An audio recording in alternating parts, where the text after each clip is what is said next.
The Wisdom of Children, a parable by Leo Tolstoy. It was an early Easter. Sledging was only just over, snow still lay in the yards, and water ran in streams down the small village street. Two little girls from different houses happened to meet in a lane between two homesteads, where the dirty water after running through the farmyards had formed a large puddle. One girl was very small, the other a little bigger. Their mothers had dressed them both in new frocks. The little one wore a blue frock, the other a yellow print, and both had red kerchiefs on their heads. They had just come from church when they met, and first they showed each other their finery, and then they began to play. Soon the fancy took them to splash about in the water, and the smaller one was going to step into the puddle, shoes and all, when the elder checked her. "Don't go in so, Malasha," said she. "Your mother will scold you. I will take off my shoes and stockings, and you take off yours." They did so, and then, picking up their skirts, began walking towards each other through the puddle. The water came up to Malasha's ankles, and she said, "It is deep, Akulia, I'm afraid." "Come on," replied the other. "Don't be frightened. It won't get any deeper." When they got near one another, Akulia said, "Mind, Malasha, don't splash. Walk carefully." She had hardly said this when Malasha plumped down her foot so that the water splashed right onto Akulia's frock. The frock was splashed, and so were Akulia's eyes and nose. When she saw the stains on her frock, she was angry and ran after Malasha to strike her.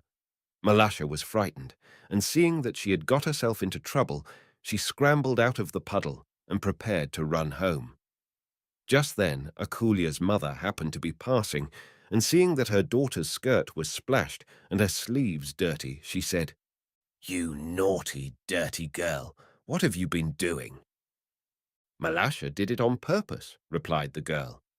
At this, Akulia's mother seized Malasha and struck her on the back of her neck. Malasha began to howl so that she could be heard all down the street. Her mother came out. "What are you beating my girl for?" said she, and began scolding her neighbor. One word led to another, and they had an angry quarrel. The men came out, and a crowd collected in the street, everyone shouting and no one listening. They all went on quarreling till one gave another a push, and the affair had very nearly come to blows when Akulia's old grandmother, stepping in among them, tried to calm them. "What are you thinking of, friends? Is it right to behave so?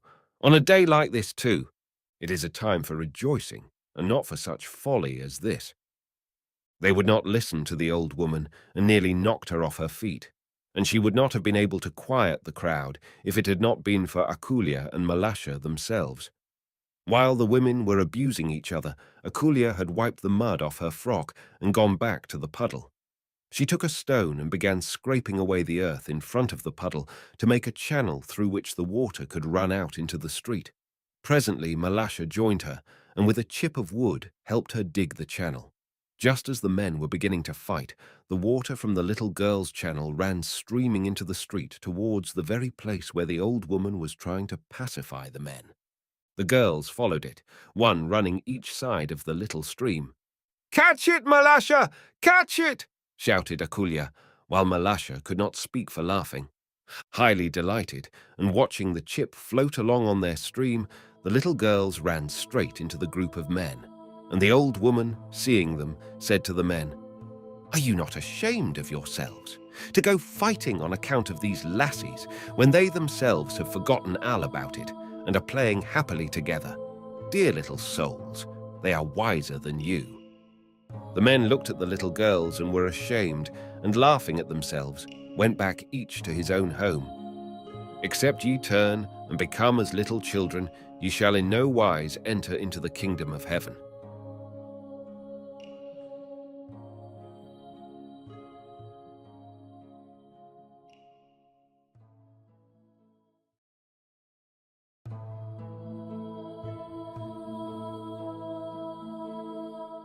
How much land does a man need?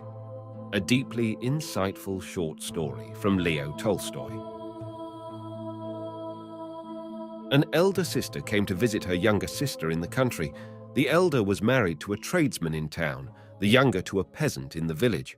As the sisters sat over their tea talking, the elder began to boast of the advantages of town life, saying how comfortably they lived there, how well they dressed, what fine clothes her children wore, what good things they ate and drank, and how she went to the theatre, promenades, and entertainments. The younger sister was piqued, and in turn disparaged the life of a tradesman, and stood up for that of a peasant.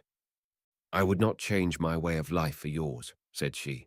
"We may live roughly, but at least we are free from anxiety. You live in better style than we do, but though you often earn more than you need, you are very likely to lose all you have.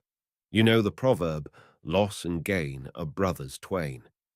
It often happens that people who are wealthy one day are begging their bread the next. Our way is safer. Though a peasant's life is not a fat one, it is a long one. We shall never grow rich, but we shall always have enough to eat."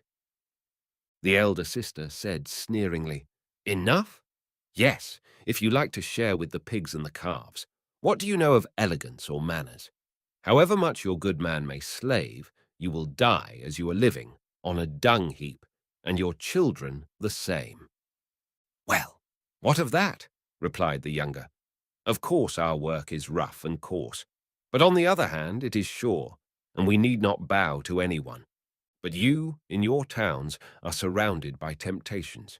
Today all may be right, but tomorrow the evil one may tempt your husband with cards, wine, or women, and all will go to ruin.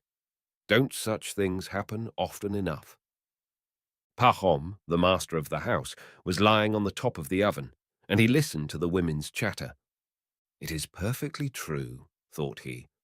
"Busy as we are from childhood tilling Mother Earth, we peasants have no time to let any nonsense settle in our heads.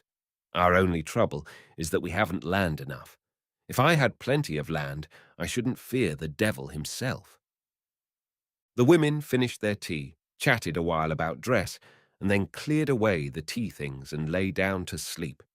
But the devil had been sitting behind the oven and had heard all that was said. He was pleased that the peasant's wife had led her husband into boasting, and that he had said that if he had plenty of land, he would not fear the devil himself. "All right," thought the devil, "we will have a tussle. I'll give you land enough, and by means of that land I will get you into my power." Close to the village, there lived a lady, a small landowner who had an estate of about 300 acres. She had always lived on good terms with the peasants until she engaged as her steward an old soldier who took to burdening the people with fines.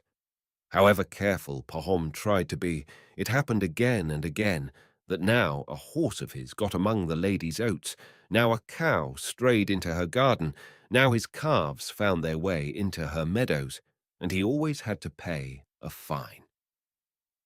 Pahom paid but grumbled, and going home in a temper, was rough with his family.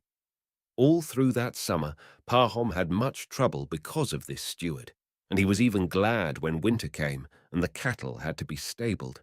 Though he grudged the fodder when they could no longer graze on the pasture land, at least he was free from anxiety about them. In the winter, the news got about that the lady was going to sell her land, and that the keeper of the inn on the high road was bargaining for it. When the peasants heard this, they were very much alarmed. "Well," thought they, "if the innkeeper gets the land, he will worry us with fines worse than the lady's steward. We all depend on that estate." So the peasants went on behalf of their commune and asked the lady not to sell the land to the innkeeper, offering her a better price for it themselves. The lady agreed to let them have it. Then the peasants tried to arrange for the commune to buy the whole estate, so that it might be held by all in common. They met twice to discuss it, but could not settle the matter. The evil one sowed discord among them, and they could not agree. So they decided to buy the land individually, each according to his means, and the lady agreed to this plan as she had to the other. Presently, Pahom heard that a neighbor of his was buying 50 acres, and that the lady had consented to accept one half in cash and to wait a year for the other half. Pahom felt envious. "Look at that," thought he. "The land is all being sold, and I shall get none of it." So he spoke to his wife. "Other people are buying," said he, And we must also buy 20 acres or so. Life is becoming impossible. That steward is simply crushing us with his fines."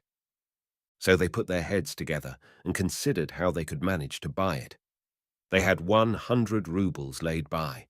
They sold a colt and won half of their bees, hired out one of their sons as a laborer and took his wages in advance, borrowed the rest from a brother-in-law, and so scraped together half the purchase money. Having done this, Palm chose out a farm of 40 acres, some of it wooded, and went to the lady to bargain for it. They came to an agreement, and he shook hands with her upon it and paid her a deposit in advance. Then they went to town and signed the deeds, he paying half the price down and undertaking to pay the remainder within 2 years. So now Pahom had land of his own. He borrowed seed and sowed it on the land he had bought. The harvest was a good one, and within a year he had managed to pay off his debts both to the lady and to his brother-in-law. So he became a landowner, ploughing and sowing his own land, making hay on his own land, cutting his own trees, and feeding his cattle on his own pasture. When he went out to plough his fields, or to look at his growing corn, or at his grass meadows, his heart would fill with joy. The grass that grew and the flowers that bloomed there seemed to him unlike any that grew elsewhere. Formerly, when he had passed by that land, it had appeared the same as any other land, but now it seemed quite different.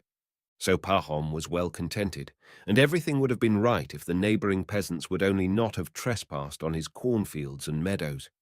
He appealed to them most civilly, but they still went on.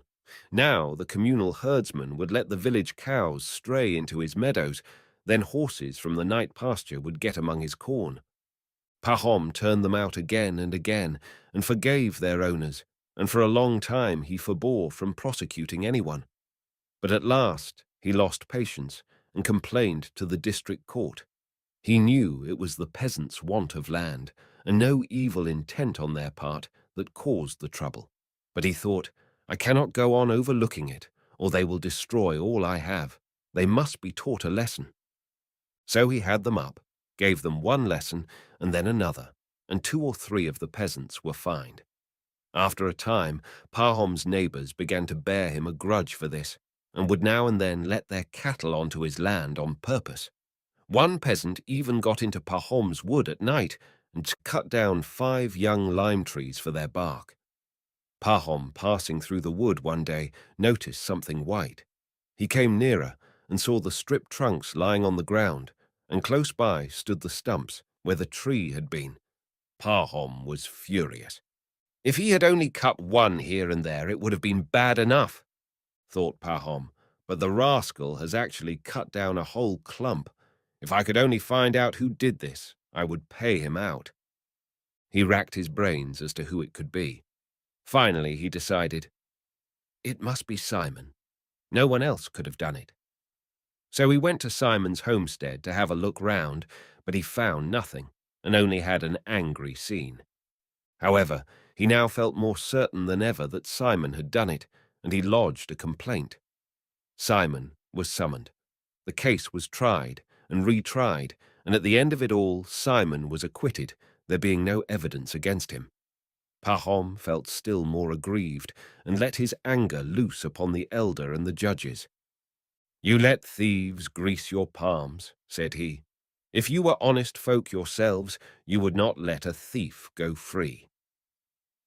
So Pahom quarrelled with the judges and with his neighbours. Threats to burn his building began to be uttered. So though Pahom had more land, his place in the commune was much worse than before. About this time, a rumour got about that many people were moving to new parts. "There's no need for me to leave my land," thought Pahom, "but some of the others might leave our village, and then there would be more room for us. I would take over their land myself and make my estate a bit bigger. I could then live more at ease. As it is, I am still too cramped to be comfortable." One day, Pahom was sitting at home when a peasant passing through the village happened to call in. He was allowed to stay the night, and supper was given him. Pahom had a talk with this peasant and asked him where he came from. The stranger answered that he came from beyond the Volga, where he had been working.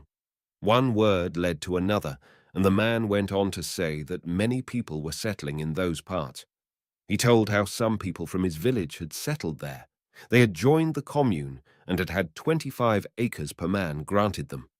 The land was so good, he said, that the rye sown on it grew as high as a horse and so thick that 5 cuts of a sickle made a sheaf. One peasant, he said, had brought nothing with him but his bare hands, and now he had 6 horses and 2 cows of his own. Pahom's heart kindled with desire. He thought, why should I suffer in this narrow hole if one can live so well elsewhere? I will sell my land and my homestead here, and with the money I will start afresh over there and get everything new. In this crowded place one is always having trouble, but I must first go and find out all about it myself. Towards summer he got ready and started. He went down the Volga on a steamer to Samara, then walked another 300 miles on foot, and at last reached the place. It was just as the stranger had said. The peasants had plenty of land. Every man had 25 acres of communal land given him for his use, and anyone who had money could buy, besides, at 2 shillings an acre, as much good freehold land as he wanted. Having found out all he wished to know, Pahom returned home as autumn came on and began selling off his belongings. He sold his land at a profit, sold his homestead and all his cattle, and withdrew from membership of the commune. He only waited till the spring and then started with his family for the new settlement. As soon as Pahom and his family arrived at their new abode, he applied for admission into the commune of a large village. He stood treat to the elders and obtained the necessary documents. 5 shares of communal land were given him for his own and his son's use. That is to say, 125 acres, not all together but in different fields, besides the use of the communal pasture. Pahom put up the buildings he needed and bought cattle. Of the communal land alone, he had 3 times as much as at his former home, and the land was good cornland. He was 10 times better off than he had been. He had plenty of arable land and pasturage, and could keep as many head of cattle as he liked. At first, in the bustle of building and settling down, Pahom was pleased with it all, but when he got used to it, he began to think that even here he had not enough land. The first year, he sowed wheat on his share of the communal land and had a good crop. He wanted to go on sowing wheat, but had not enough communal land for the purpose, and what he had already used was not available. For in those parts, wheat is only sown on virgin soil or on fallow land. It is sown for 1 or 2 years, and then the land lies fallow till it is again overgrown with prairie grass. There were many who wanted such land, and there was not enough for all, so that people quarrelled about it. Those who were better off wanted it for growing wheat, and those who were poor wanted it to let to dealers, so that they might raise money to pay their taxes. Pahom wanted to sow more wheat, so he rented land from a dealer for a year. He sowed much wheat and had a fine crop, but the land was too far from the village. The wheat had to be carted more than 10 miles. After a time, Pahom noticed that some peasant dealers were living on separate farms and were growing wealthy, and he thought, if I were to buy some freehold land and have a homestead on it, it would be a different thing altogether. Then it would all be nice and compact. The question of buying freehold land recurred to him again and again. He went on in the same way for 3 years, renting land and sowing wheat. The seasons turned out well, and the crops were good, so that he began to lay money by. He might have gone on living contentedly, but he grew tired of having to rent other people's land every year and having to scramble for it.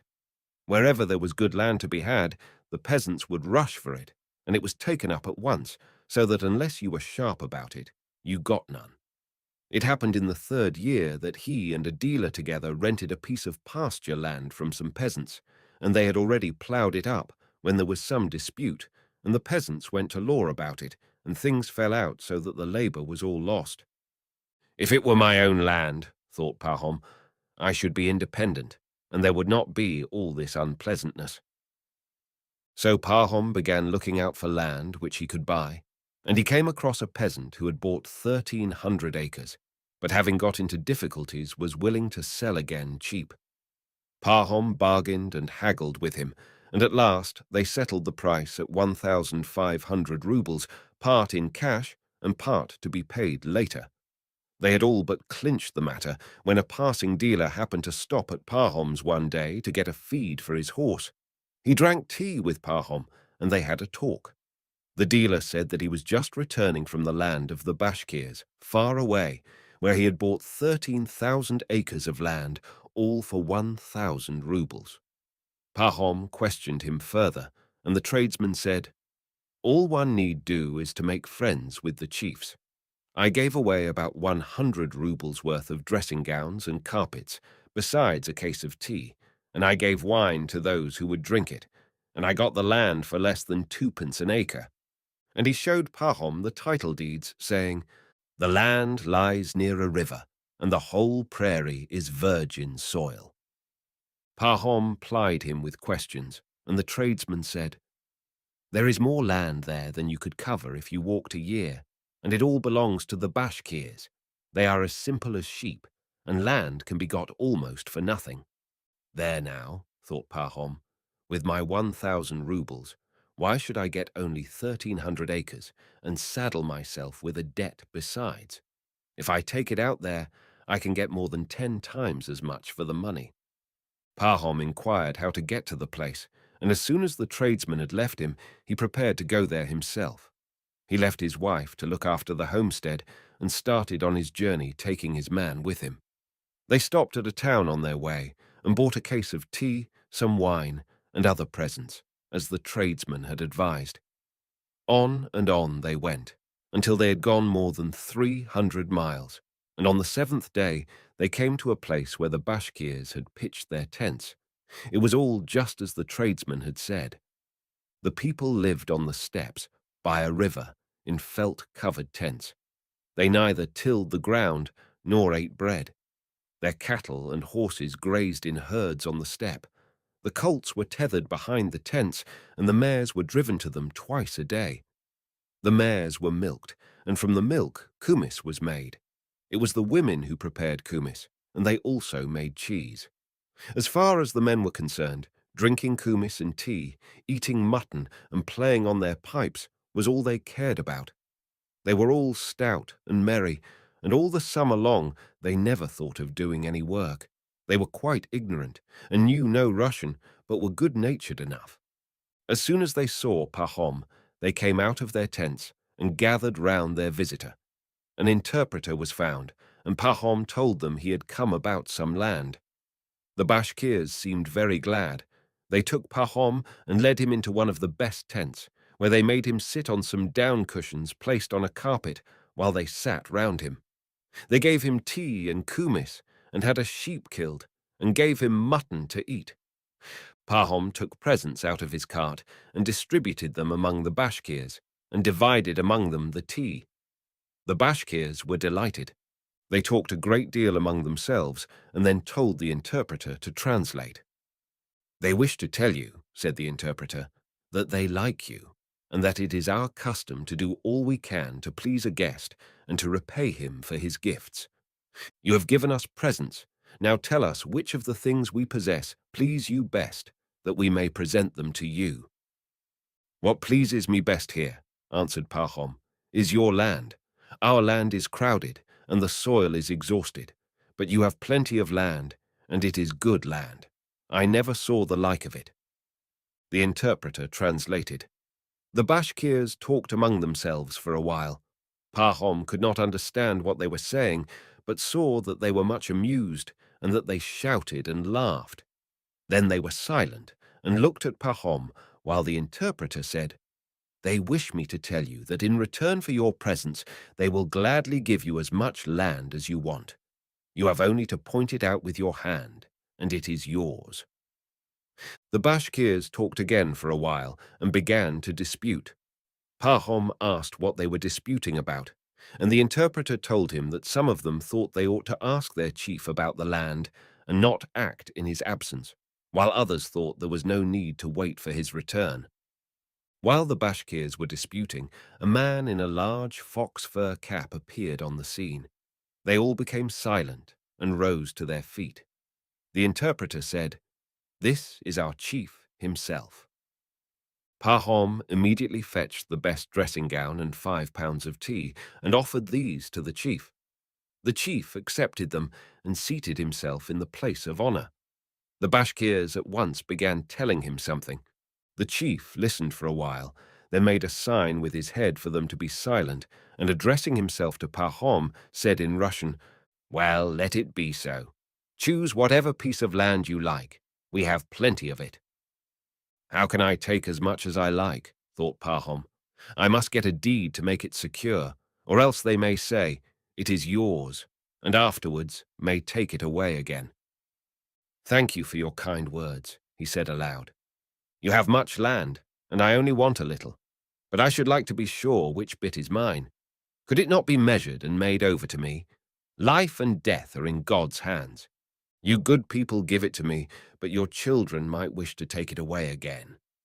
"You are quite right," said the chief. "We will make it over to you."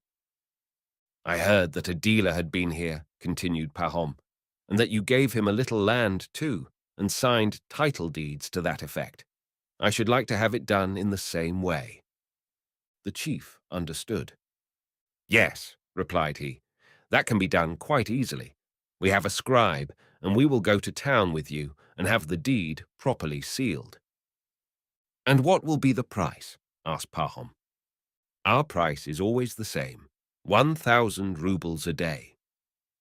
Pahom did not understand. "A day? What measure is that? How many acres would that be?"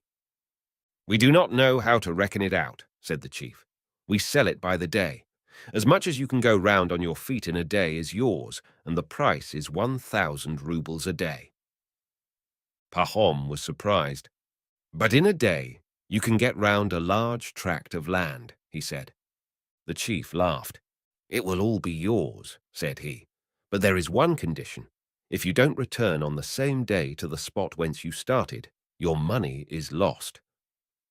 "But how am I to mark the way that I have gone?" "Why, we shall go to any spot you like and stay there. You must start from that spot and make your round, taking a spade with you. Wherever you think necessary, make a mark. At every turning, dig a hole and pile up the turf. Then afterwards we will go round with a plough from hole to hole. You may make as large a circuit as you please, but before the sun sets, you must return to the place you started from. All the land you cover will be yours." Pahom was delighted. It was decided to start early next morning.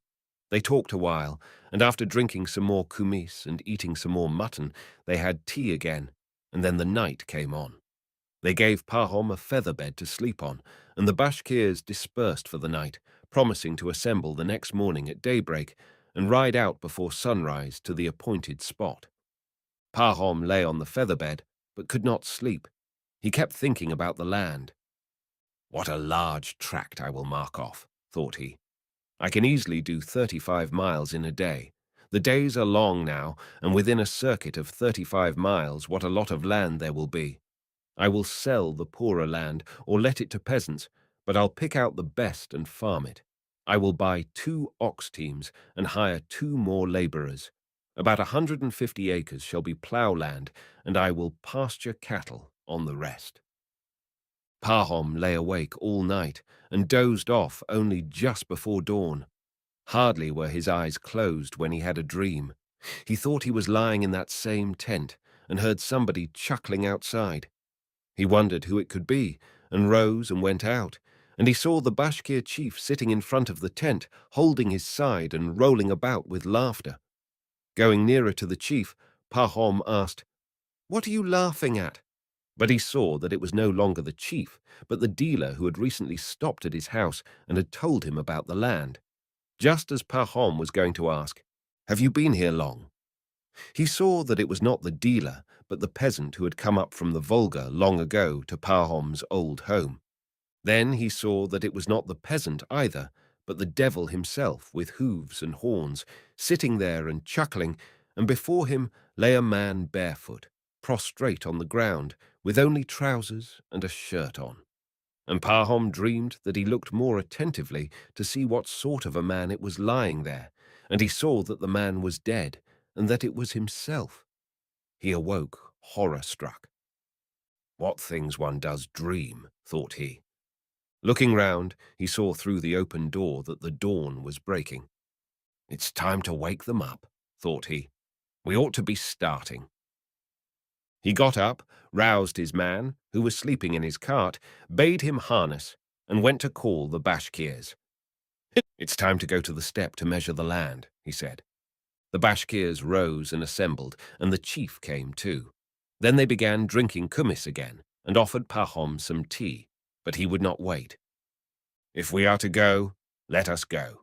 It is high time, said he. The Bashkirs got ready, and they all started, some mounted on horses, and some in carts. Pahom drove in his own small cart with his servant, and took a spade with him. When they reached the steppe, the morning red was beginning to kindle. They ascended a hillock, called by the Bashkirs a shikan, and dismounting from their carts and their horses, gathered in one spot. The chief came up to Pahom and stretched out his arm towards the plain. See, said he, all this, as far as your eye can reach, is ours. You may have any part of it you like. Pahom's eyes glistened. It was all virgin soil, as flat as the palm of your hand, as black as the seed of a poppy, and in the hollows different kinds of grasses grew breast high. The chief took off his fox fur cap, placed it on the ground, and said, This will be the mark. Start from here and return here again. All the land you go round shall be yours. Pahom took out his money and put it on the cap. Then he took off his outer coat, remaining in his sleeveless undercoat. He unfastened his girdle and tied it tight below his stomach, put a little bag of bread into the breast of his coat, and tying a flask of water to his girdle, he drew up the tops of his boots, took the spade from his man, and stood ready to start. He considered for some moments which way he had better go. It was tempting everywhere. No matter, he concluded. I will go towards the rising sun. He turned his face to the east, stretched himself, and waited for the sun to appear above the rim. I must lose no time, he thought, and it is easier walking while it is still cool.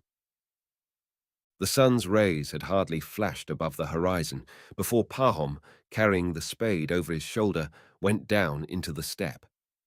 Pahom started walking neither slowly nor quickly.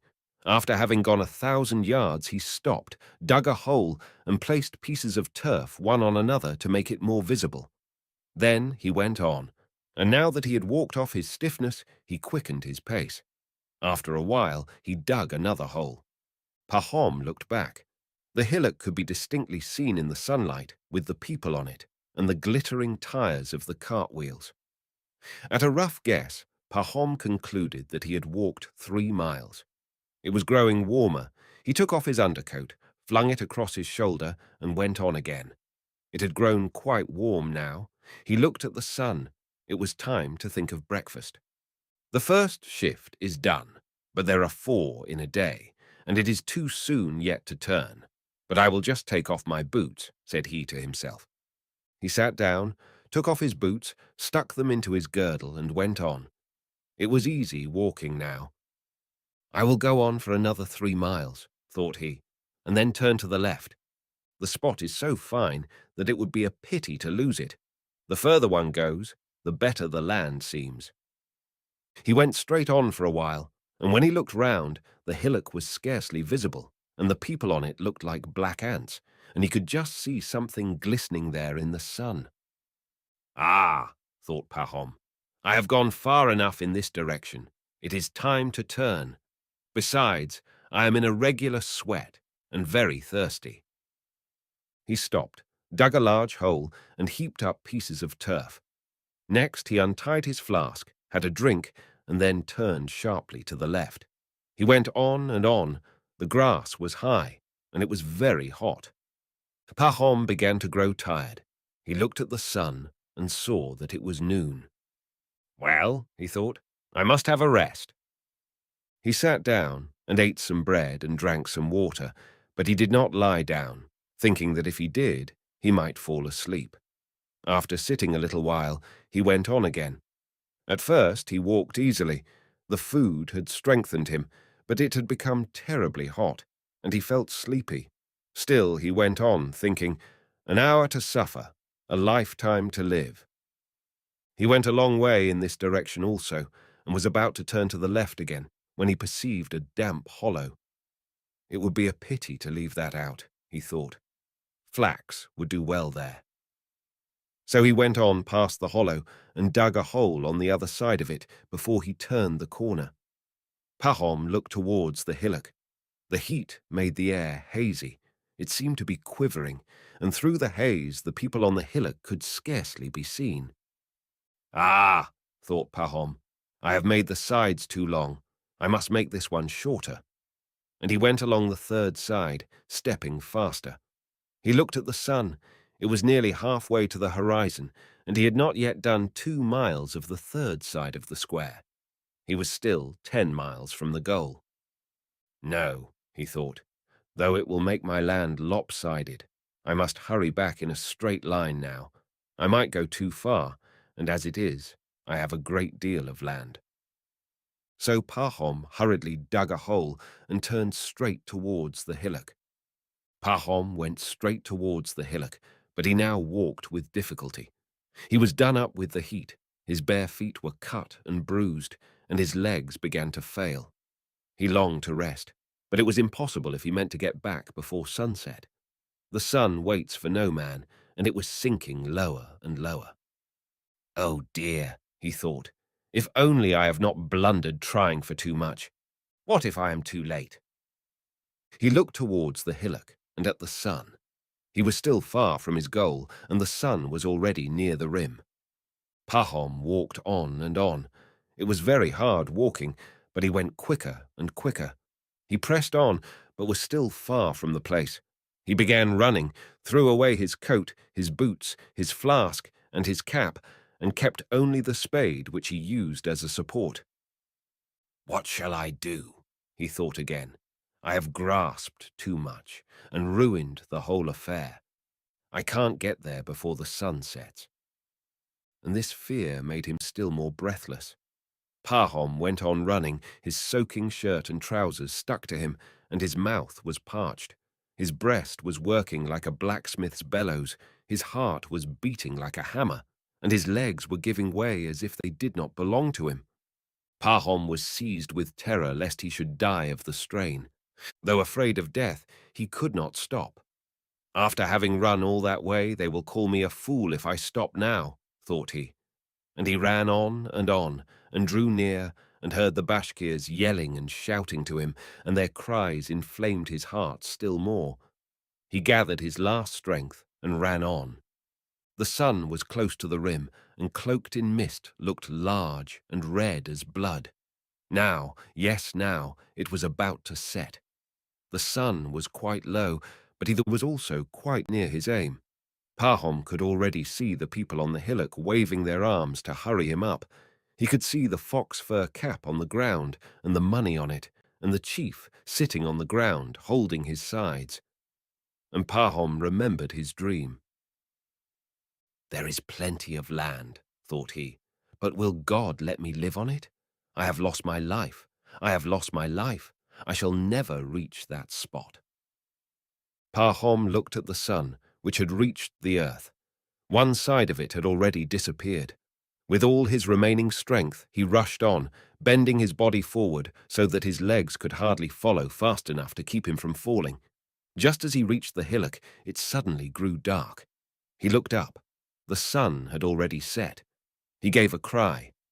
"All my labor has been in vain," thought he, and was about to stop, but he heard the Bashkirs still shouting, and remembered that though to him, from below, the sun seemed to have set, they on the hillock could still see it. He took a long breath and ran up the hillock. It was still light there. He reached the top and saw the cap. Before it sat the chief laughing and holding his sides. Again Pahom remembered his dream, and he uttered a cry. His legs gave way beneath him. He fell forward, and reached the cap with his hands. "Ah, what a fine fellow!" exclaimed the chief. "He has gained much land." Pahom's servant came running up and tried to raise him, but he saw that blood was flowing from his mouth. Pahom was dead. The Bashkirs clicked their tongues to show their pity. His servant picked up the spade and dug a grave long enough for Pahom to lie in and buried him in it. 6 feet from his head to his heels was all he needed.